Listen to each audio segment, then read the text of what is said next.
Classes में आप लोग का फिर से एक बार स्वागत है। आज के वीडियो में हम लेकर आए हैं अग्नाशय, ठीक ना। आज के वीडियो में हम लेकर आए हैं अग्नाशय, जिसे हम कहते हैं पेंक्रियाज, ठीक ना। अग्नाशय जो होता है मानव शरीर के दूसरी सबसे बड़ी ग्रंथि होती है। अग्नाशय मानव शरीर के दूसरी सबसे बड़ी ग्रंथि होती है। तो पहली होती कौन है? तो यकृत होती है, जिसे हम लोग बोलते हैं लीवर। लीवर मानव शरीर की सबसे बड़ी ग्रंथि होती है। उसके बाद दूसरे स्थान पर आता है आपका अग्नाशय। अगर अग्नाशय की बात करें तो अग्नाशय जो होता है अमाशय के ठीक नीचे उदर गुहा में उपस्थित होता है। अमाशय के ठीक नीचे अग्नाशय उदर गुहा में उपस्थित होता है। अगर इसकी लंबाई की बात कर लें तो यह जो होता है, इसकी जो लंबाई होती है अग्नाशय की, तो 12 से 15 सेमी होती है। इसकी लंबाई जो होती है 12 से 15 सेंटीमीटर होती है। अगर इसके हम भार की बात कर लें, इसकी अगर हम भार की बात करें तो ये तो था लंबाई। अगर इसकी भार की बात करें, इसके अगर भार की बात करें तो यह होता है 60 से 90 ग्राम होता है।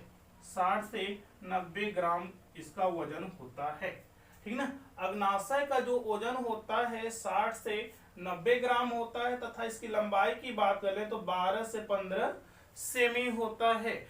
यह अमाशय के ठीक नीचे उपस्थित ग्रंथि होती है, मानव शरीर की दूसरी सबसे बड़ी ग्रंथि।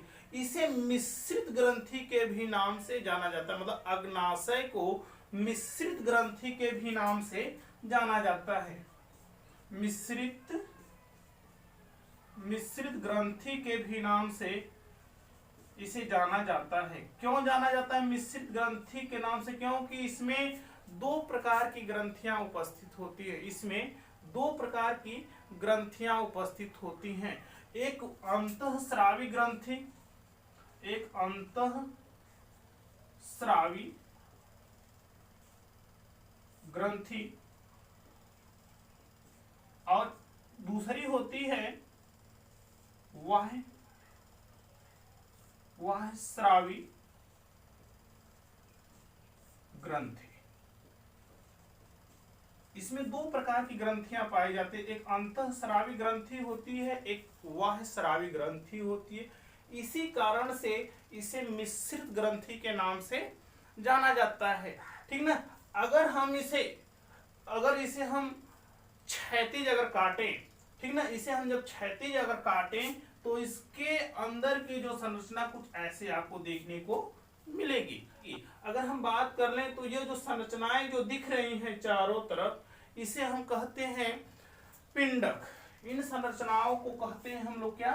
पिंडक कहते हैं, ठीक ना। ये दो पिंडकों के बीच में संयोजी ऊतक उपस्थित होता है। दो पिंडकों के अगर बीच की बात कर ले तो इसके बीच में दो पिंडकों को जोड़ने का काम करता है संयोजी ऊतक। ये दो पिंडकों को बांधे रखने का कार्य करता है। और पिंडक के बीच में जो खाली स्थान होता है, इस पिंडक के जो बीच में खाली स्थान होता है, इसे हम लोग बोलते हैं गुहिका। इसे बोला जाता है गुहिका। और इसके बीच की अगर संरचना की बात कर लें, इसकी अगर बीच की अगर संरचना की बात करें तो यह जो पाई जाती है संरचना, इसे कहते हैं लैंगरहैंस दीपिका। इसे कहते हैं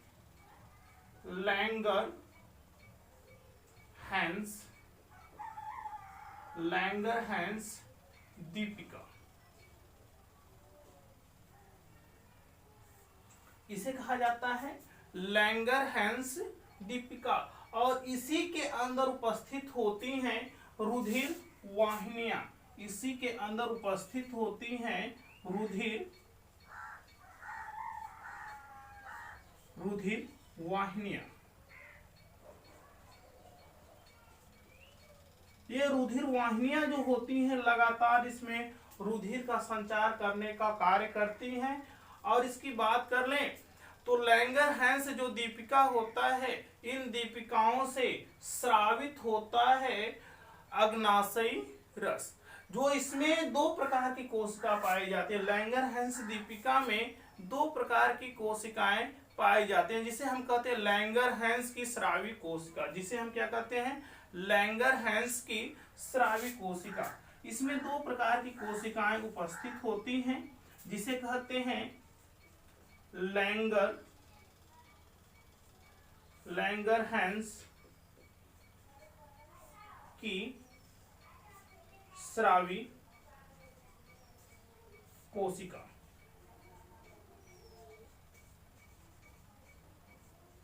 लैंगरहैंस की स्रावी कोशिकाएं जो होती हैं ये दो प्रकार की होती हैं।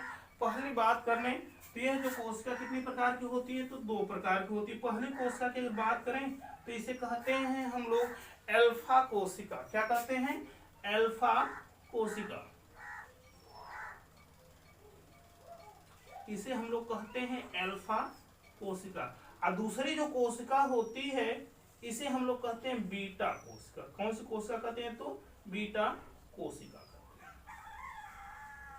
जो अल्फा जो कोशिका होती है, अल्फा जो कोशिका होती है कार्बोहाइड्रेट, अल्फा जो कोशिका जो होता है ग्लूकागॉन नामक हार्मोन्स का स्रावण करती है। और यह हार्मोन जो होता है ग्लूकागॉन नामक हार्मोन, यह कार्बोहाइड्रेट के उपापचय के ऊपर नियंत्रण रखने का कार्य करता है यह हार्मोन। अगर हम बात कर लें तो ये जो कोशिका होती है, मतलब कि सॉरी ये जो ग्रंथि होती है, इस ग्रंथि से तीन प्रकार की, ठीक ना, इस ग्रंथि से तीन प्रकार की एंजाइम का स्रावण होता है। मतलब कि अग्नाशय से तीन प्रकार के एंजाइम का स्रावण होता है।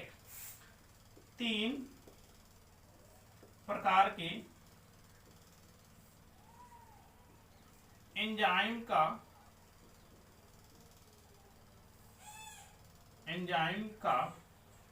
स्रावण होता है।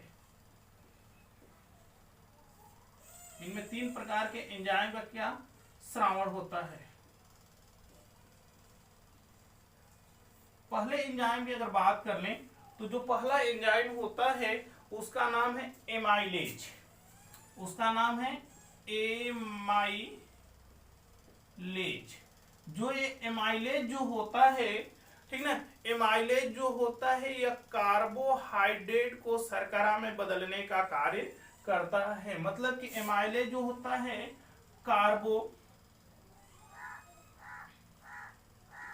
कार्बोहाइड्रेट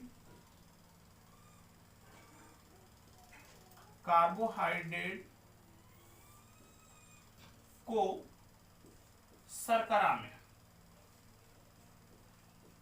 कार्बोहाइड्रेट को शर्करा में यह बदलने का कार्य करता है। कौन? तो एमाइलेज। कब बदलता है? जैसे कि यह पाचन की क्रिया हो जाती है, पाचन की क्रिया होने के बाद, ठीक ना, मुख में कार्बोहाइड्रेट का जो पाचन हो जाता है तो पाचन पूरी तरह से कार्बोहाइड्रेट का मुख में नहीं होता है। और जो शेष बचे हुए कार्बोहाइड्रेट जो होते हैं वे जब एमाइलेज के संपर्क में आते हैं तो वह कार्बोहाइड्रेट शर्करा के रूप में परिवर्तित हो जाते हैं। अगर एक बार फिर से सुन लें कि ये मुख में कार्बोहाइड्रेट का पाचन होता है, लेकिन शेष बचे जो कार्बोहाइड्रेट होते हैं जैसे ही एमाइलेज के संपर्क में आते हैं तो वो शर्करा के रूप में बदल जाते हैं। मतलब कि जो एमाइलेज है वह कार्बोहाइड्रेट को शर्करा के रूप में बदलने का कार्य करता है। अगर हम आगे की तरफ बात करें तो आगे है आपका लाइपेज।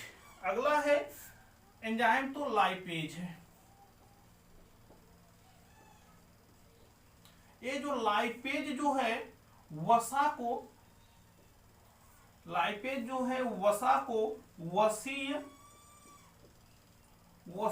अम्ल में बदलने का यह कार्य करता है।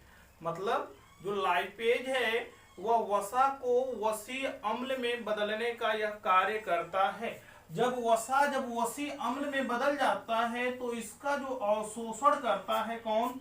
तो इसका अवशोषण रुधिर, इसका अवशोषण जो रुधिर तथा लसिका,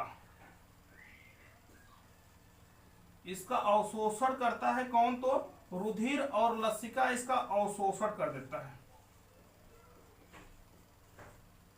ठीक ना, मतलब कि वसी अम्ल का अवशोषण कौन करता है, रुधिर और लसिका दोनों मिलकर वसी अम्ल का अवशोषण कर देते हैं। इसके बाद तीसरा हो जाता है आपका ट्रिप्सिन। तीसरा जो एंजाइम है उसका नाम है ट्रिप्सिन।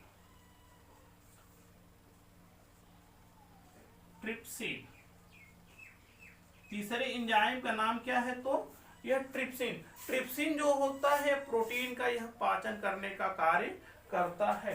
ट्रिप्सिन जो है यह प्रोटीन को पचाने का कार्य करता है, प्रोटीन को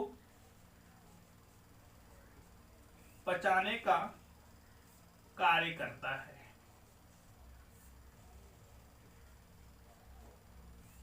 जो शेष बचे हुए प्रोटीन होते हैं, जैसे ही ट्रिप्सिन के संपर्क में आते हैं तो उनका पाचन करने का कार्य करता है कौन, तो ट्रिप्सिन। मतलब कि हमारे अग्नाशय से 3 प्रकार के एंजाइम का श्रवण हो गया। पहला एमाइलेज जो कार्बोहाइड्रेट को शर्करा में बदलता है, और दूसरा है आपका लाइपेज जो कि वसा को वसी अम्ल में बदलता है, और जैसे ही वसी अम्ल में बदल जाता है तो रुधिर और लसिका मिलकर उसका अवशोषण कर देते हैं। इसके बाद है आपका ट्रिप्सिन। ट्रिप्सिन जो है यह प्रोटीन का पाचन करने का कार्य करता है। ठीक, ट्रिप्सिन जो होता है यह प्रोटीन का पाचन करने का कार्य करता है। तो ये रहा अग्नाशय की संपूर्ण जानकारी। इस बीच से हम टॉपिक लेते आएंगे, तो आगे भी आप लोग इस वीडियो में बने रहेंगे। तब तक के लिए धन्यवाद।